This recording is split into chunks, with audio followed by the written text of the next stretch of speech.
আছি হাওড়া স্টেশনে।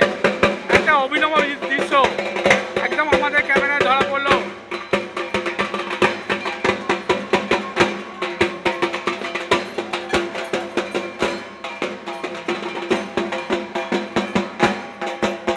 জগন্নাথ দেবের রথ হাওড়া স্টেশন থেকে এই মুহূর্তে আমরা সরাসরি লাইভ দেখাচ্ছি।